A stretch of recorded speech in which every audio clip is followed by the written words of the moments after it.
Welcome to our next video, this time looking at the mythical Malta.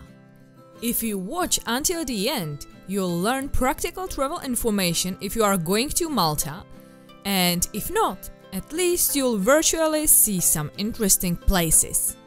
First, we'll cover some general information about Malta, and then we'll dive into getting to know it in detail. Malta is an island state consisting of 3 islands, Malta, Gozo and Comino, whose area is only 316 square kilometers, which makes Malta one of the smallest countries in the world. And because it has around 500,000 inhabitants, it is also one of the countries with the highest population density of 1,663 inhabitants per square kilometer. I think people go to Malta mainly for the architecture and in general to see the cultural monuments. After all, its capital Valletta is a UNESCO World Heritage Site. And many famous films have been filmed there. One of the most famous today is Game of Thrones. It is also interesting that you won't find any rivers, forests or mountains here. Right behind the culture will be Malta's natural beauty, with beautiful caves, monumental cliffs and crystal clear water. But there is a catch. There aren't many beaches where you can go for a nice swim. There are a few in the north, but they're very crowded and there's only one really beautiful beach that stands out. We'll check that one out later. Vicky flew to Malta to do his English certificate. English is the official language of Malta, along with Maltese. Maltese is a hybrid between Italian and Arabic. It is written in the Latin alphabet, but it has its own special characters that you definitely won't find in English. And now let's go sightseeing. I wonder, what was your first day like when you arrived? I went out to explore the nearby area. I lived near this bridge in the Isvii area, and there was a Welby supermarket close to it. I highly recommend it for shopping. They also have a Lidl here, but that was a long way away from me. I see they have really nice wide sidewalks here. Is it common that pedestrians are walking between cars? Well, it depends on what part you're in.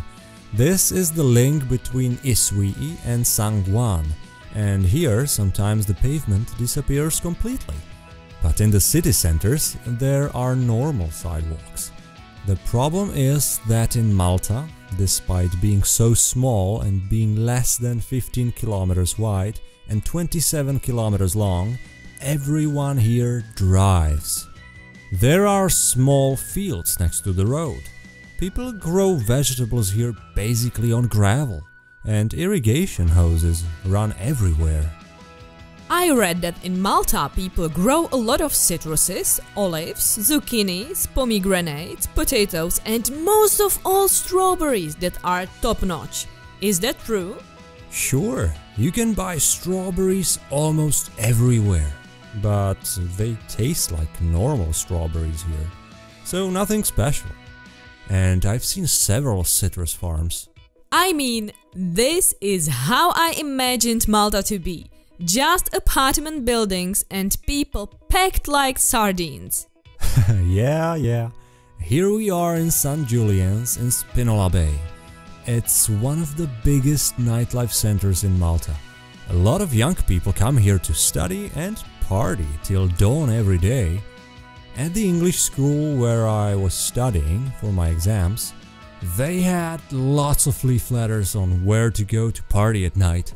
But I had night school. So, bummer. Well, it's a good thing you didn't catch your wind and go partying with 20-year-old college girls. Sure. Let's move on. There is a beautiful church or cathedral on every other corner.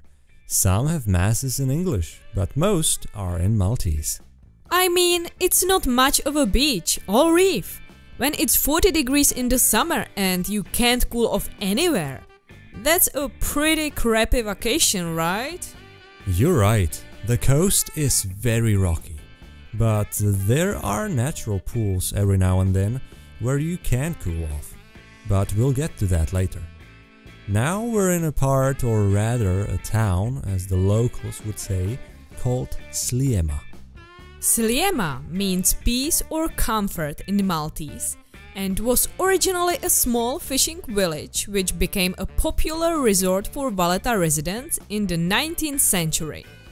Well, today Sliema is known for its lively atmosphere, its many shops and restaurants, and its coastal promenade called Sliema Front, on which we are located. I'd say right after St. Julian's, it's the number 2 party spot. Oh, such a shame. What a beautiful building, and it's abandoned. Well, yes. Surprisingly enough, you come across such buildings quite often here, despite the fact that properties in Malta are incredibly expensive. I'm on my way to the capital now. I decided to walk everywhere as much as possible to get to know the place a bit better. It's all cars everywhere. Hey, what about the bags on the sidewalk? Is that garbage? Sure, there are no trash cans here. It's for aesthetic and practical reasons, because they just can't fit trash cans on those streets. The biggest downside to the system is that the bag sometimes breaks, and the garbage men don't get a chance to pick it all up. Oh, there's that cabin across the bay that starred in Game of Thrones, right? Well, the cabin is the Basilica of Our Lady of Mount Carmel, and probably the most iconic building in Malta. And anyway, the whole thing on the other side is Valletta, the capital city of Malta. That's where we're headed, but we have to visit Manoel Island on the way. The island is named after the Portuguese Grand Master of the Knights of Malta, Knight Antonio Manuel de Vilhena, who built a fortress here in the 18th century. Before that, in 1643, Grandmaster Jean-Paul Lascaris had a quarantine hospital, Lazaretto, built on the island to isolate patients during epidemics of plague and cholera.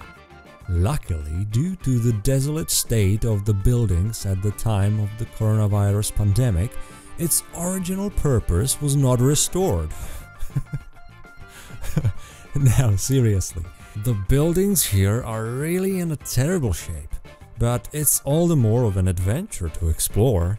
On the other hand, it's a shame there is nowhere to go inside. Well, no wonder it's such a wreck when the Germans bombed it in 1942. That wouldn't be the case. It is said that the local authorities have reconsidered several times how much built-up area the island can have, and have reduced it from 26% to only 10% in order to preserve the historical and cultural character of the island. And so there are unfinished, abandoned buildings. That's quite a pity, but it looks very nice anyway, especially because there is no one there, and the views and the sea are great. Oh yeah, I have to say, this is my favorite place in Malta. And now we're really heading to the capital. Haha. Wow, that Valletta is beautiful. And what the heck is this again? That's when you walk off the marked tourist paths. As I said, there are plenty of places like that in Malta. This is the hill just outside Valletta. So this is the beginning of Valletta. And here, in front of the fountain, is the main bus station. That's the Triton Fountain over there. The monsters holding the big bowl are Tritons, sons of the Greek god of the seas Poseidon and the goddess of the sea Amphitrite. In classical mythology, they have human upper bodies and fish lower bodies. Yeah, you're right. Except these guys have really weird hats, and they're not completely human. But let's move on. Welcome to the gateway to Valletta. There are cliffs everywhere, or fortresses that look like cliffs, or fortresses that were carved out of cliffs. I don't know. And the nightlife again. I thought we were past the major party spots. We really are now. According to a local friend of mine, Valletta is not nearly as busy as it was back in the day, with many shops closed and abandoned apartments and houses. But the street here certainly doesn't look empty. This is the main street in Valletta. It's been busy non-stop. It's not so hot in the side streets though. Oh, and what a strange balconies there are. Yes, this is a typical element of Maltese architecture. Most of these balconies, or Gallarija, are wooden, and locals can spy on people on the street without ever leaving their apartment. That's a strange road. This close to the sea. Where does it lead? It is a road that leads around the fortress of St. Elmo, which was built in 1552 to protect the entrance to the main harbor. It's also a good place to park close to the center without paying parking fees. If you know what I mean. Wink wink. Yeah, but the waves shouldn't be too big, or I'd be afraid your car would be washed away by the Poseidon. What about Poseidon? But his 3 creeps. Anyway, I was on foot and could enjoy the whole way around the fortress. It's beautiful and even has a couple of pools for swimming. My second favorite place after Manoel Island.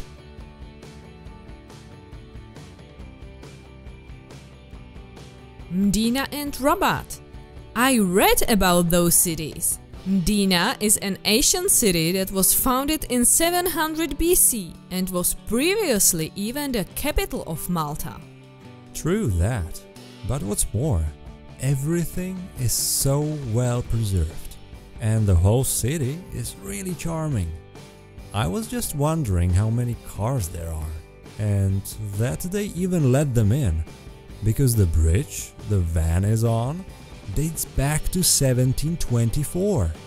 The back streets are just beautiful. No wonder so many films have been shot in Malta. Luckily, no more cars can fit here. The view from Mdina is beautiful too. After all, it is a fortress on a hill. And here is Rabat. Except for the catacombs, there is not much to see. But since it's just about 1 kilometer away from Mdina, it's worth visiting both towns. Aren't those oranges on the ground? Of course they are. It's by the local hospital, which also has a big bus station where I used to go on trips. Too bad nobody picks them up, right? So what is it actually like to travel by public transport in Malta? The island has a pretty good network of bus lines, but it takes quite a long time to drive 20 kilometers, even an hour. As a tourist, you can buy a card with unlimited travel for 7 days for about 25 euros, or pay 250 for individual rides. Oh, and locals get free public transport when they apply for their personalized so-called Talinja card. Sounds great! I'd like free public transport here too. That would be awesome. Now I'm heading towards St. Paul's Bay, from where I'll take a walk along the coast, and you'll see where I end up. I just hope I don't get lost. Oh, and I know what it is!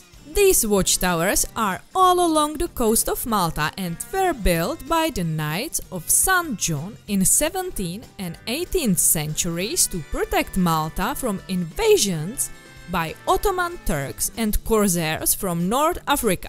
So, do I have an A? Sure, you're such a nerd. You're just jealous.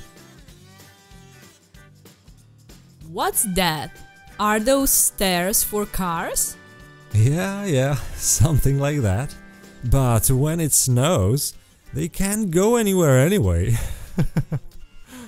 It's a good thing it doesn't snow too much in Malta.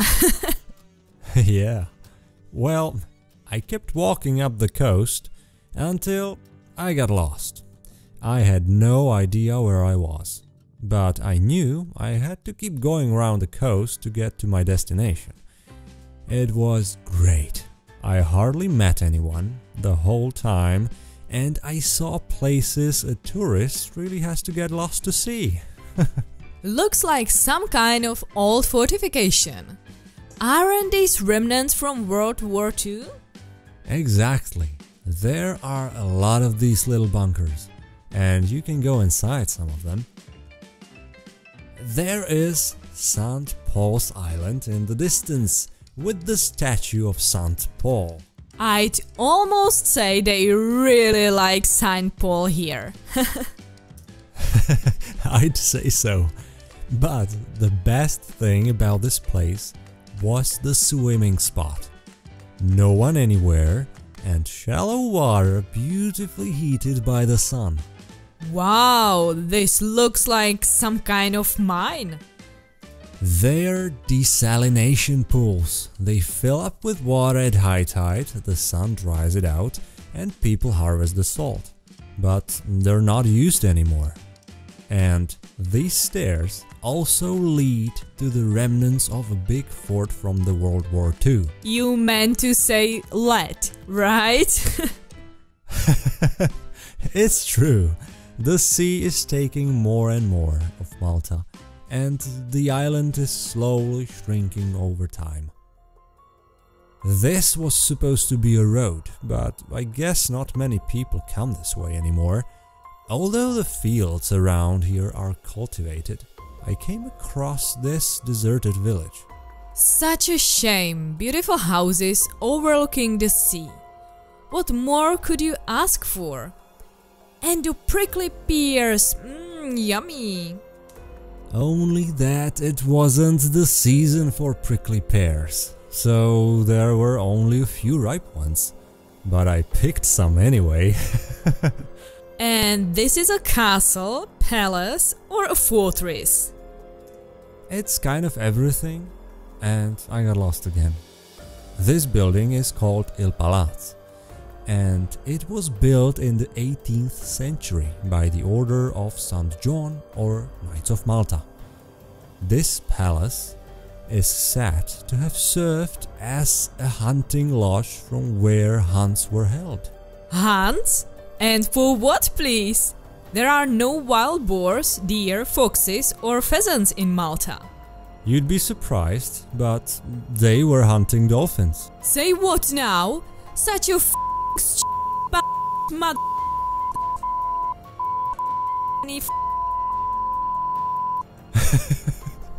I'm kidding. There used to be quite a lot of rabbits in Malta, so the nobility liked to kill them, and today rabbit is Malta's national food. Oh, I wouldn't have thought of that. Hey, but it's been a while and you said you were gonna go to the local market and buy me something nice. Don't worry, we're on our way. On the southeast of Malta is the fishing town of Marsaxlokk, renowned for its Sunday fishing markets, where people come from all over Malta. When you said you were gonna buy me something nice, I wasn't picturing a fish. It may be a fish market, but you can buy everything there, from fish to clams, socks, sweets, suitcases, electronics, pots, and jewelry. So, I really recommend the market. Nowhere in Malta can you get so many things in one place. Well, you've put my mind at ease. I don't think most tourists would want to go there just for the fish. Of course, but markets aren't the only thing you can see in Marsaxlokk. There are also these iconic, colorful boats called luzu, a symbol of Malta's marine culture, and traditionally decorated on the bow with the eye of the god Osiris, an ancient symbol of protection and good luck at sea. The dominant feature of the town is the Baroque church of Our Lady of the Rosary, built in 1897. Exactly. So I went inside to see the Mass in Maltese. We will now make our way along the coast again, from Marsaxlokk to Marsaskala. Along the way, we'll visit one of the most popular swimming spots. The area around Marsaxlokk looks pretty industrial. It was nicer in the town. You're absolutely right. This area is the most industrial in the whole Malta. There is a big cargo port on the right and a floating liquefied natural gas (LNG) storage facility on the left. And here is the Delimara power station, which uses natural gas as its main fuel and supplies electricity to the whole Malta. Wow, I guess this isn't the ideal place for swimming, is it? No, not here. But as soon as we get over the hill, we'll come to the St. Peter's pool. St. Peter's? I'm surprised it wasn't Paul. Yeah, they seem to have taken Peter into their mercy and named something after him as well. Anyway, it's a place famous for swimming, and there are boat trips from Marsaxlokk. But I thought it will be better to take a walk. It's definitely not far. A few brave souls swam, even though it was only 18 degrees Celsius and very windy. Perfect for a hike, but I wouldn't want to bath in it. It was April when you were there. It's just starting to warm up after the winter. Oh, and it's those salt makers again, right? True, but these look even older than the ones we saw at St. Paul's Bay. We'll see a few more. They're almost everywhere in Malta. The water is just beautifully clear. Malta has some of the clearest waters in the Mediterranean. Too bad it was so cold and there were reefs everywhere. But you could find some good swimming spots in this area. You'd have to do a bit of search though. Or walk around the coast like I did. Is the whole hotel complex abandoned? I really didn't expect so many abandoned buildings in Malta. Right? I didn't either. And I saw several more hotels like that along the way. Anyway, this is already in the town of Marsaskala, from where I jumped on the bus and went back to Valletta. I just had to shoot these bags. Someone put the organic waste from their field in a bag and put it on the ground here in the middle of the road. They grow on gravel here, so they could learn to compost. Am I right? You're probably right. But seriously, what is smart city? Is that like a future city? Well, not exactly, but the locals were talking about it in superlatives, especially the young Indians on the bus. So I just had to go there and check it out. And to make it a day trip, I decided to make a few more stops along the way. You just made your first stop randomly under a bridge? No, I went to the cemetery of Our Lady of Sorrows, which is the largest graveyard in Malta, and it's a kind of a top of a hill where the roads are like contours around the hill. It looks amazing, but you're not supposed to film there, so more like a travel tip. On the other hand, I really liked that bridge too. Yeah, I love bridges. I mean, yeah, bridges are beautiful. Nice boat. That's probably in a marina somewhere, isn't it? Exactly, but this is also where I kind of got lost when I was looking for a bus stop from where to go to the aforementioned smart city. It's a little piece of the harbor across from Valletta, and like Marsaxlokk, It's pretty industrial. Wow, prefab buildings! But the fountain is beautiful. Is this the famous smart city? Yes, they're not just prefab though, but there's a big shopping mall underneath them. Smart City is supposed to be a technology park, and the whole project was introduced in 2007 and is inspired by projects from Dubai like Internet City or Media City. Is it me, or is the place not nearly as monumental as I imagined? I don't think you're imagining things. Compared to the shopping centers I know, it's definitely one of the smaller ones.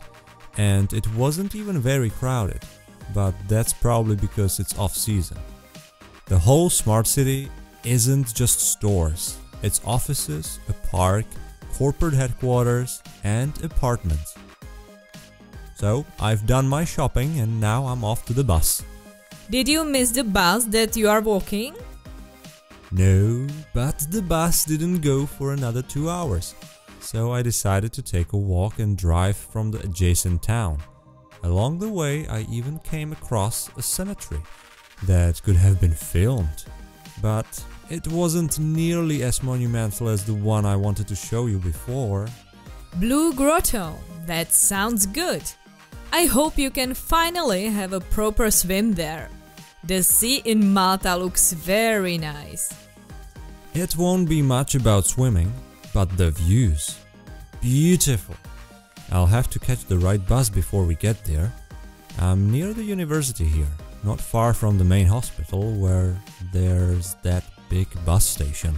This looks more like a no man's land. It is. I got dropped off at the bus stop a little further away from the Blue Cave. I wanted to see it from a different angle than most tourists. And it worked. Except it was quite a challenge to get back on the right path afterwards, as there's quite a long gorge separating the two. I also read that the Blue Grotto is a whole complex of sea caves to which boat trips are organized. It's best to go in the morning because the sunlight reflects nicely on the walls of the cave and colors it. I didn't go on the boat, but I managed to see other things, like this temple area called Nidra, and the temples here are older than the pyramids in Egypt. How about that? But we won't stay here too long. We still have to catch the big cliffs and the bus home. These cliffs aren't that big. That's not them yet. I filmed some nice spots on the way.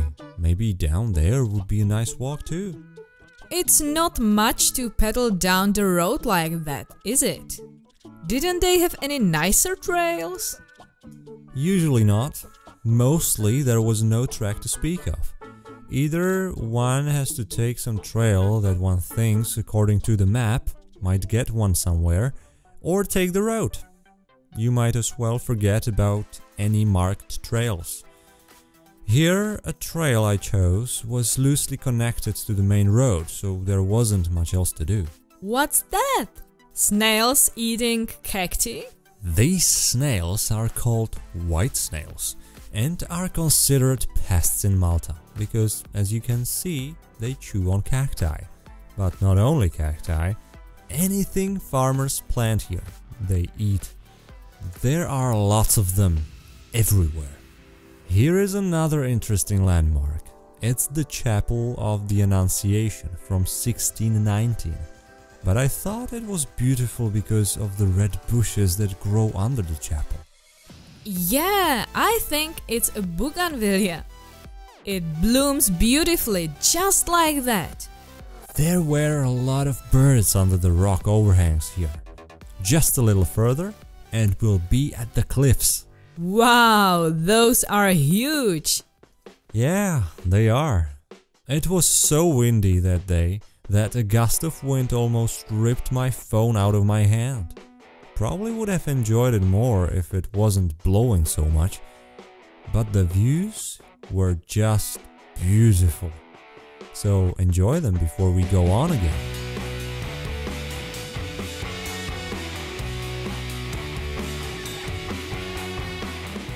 San Julian. Wait a minute, you used to live there, didn't you? Exactly, and I almost didn't show you. This is my favorite place to go for a kebab. But it's also one of the busiest places that's really alive at night. You don't see many people here during the day, but during the night, it's packed. Well, finally a beach where you can swim normally. Here it is in St. George's Bay, and by far the best swimming beach. The other beaches look like this. You're not telling me that there's really nothing better for swimming in Malta, right? There's really not that much here, but I'd be lying if I said there is nothing here at all. The most beautiful beach is the Blue Lagoon on the island of Comino, which is north of Malta between the islands of Gozo and Malta. This is it. Other nice beaches can be found in the north of Malta, but since there are really not many of them, I'd be afraid that in high season it would be packed. So take a moment to enjoy a selection of the best of Malta's beaches.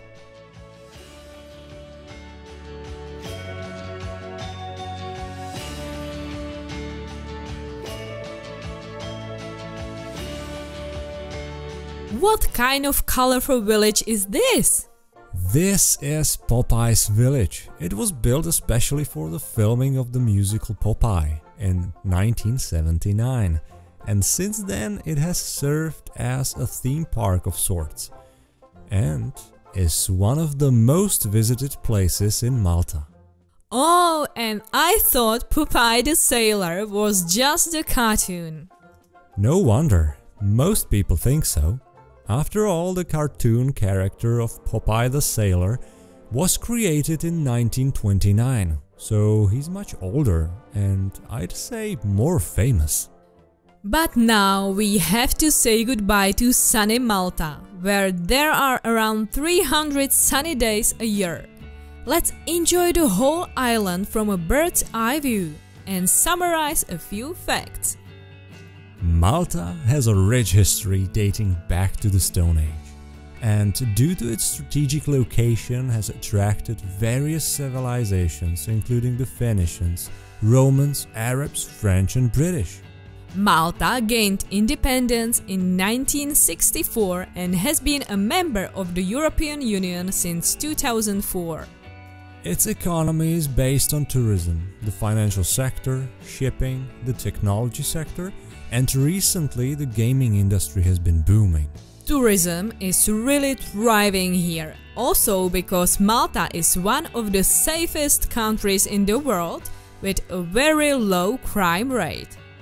Oh, and Vicky, viewers might also be interested to know how much such a trip to Malta would cost. It depends on how much luxury one desires, but the cheapest options with private accommodation are around 40 euros per night and a flight ticket from around 160 euros per person from Europe. And the food here is similarly priced as anywhere within the European Union. That's really all from us. Thank you for traveling with us, and if you liked the video, click on the subscribe button and give the video a like to keep us motivated to keep creating. See you later!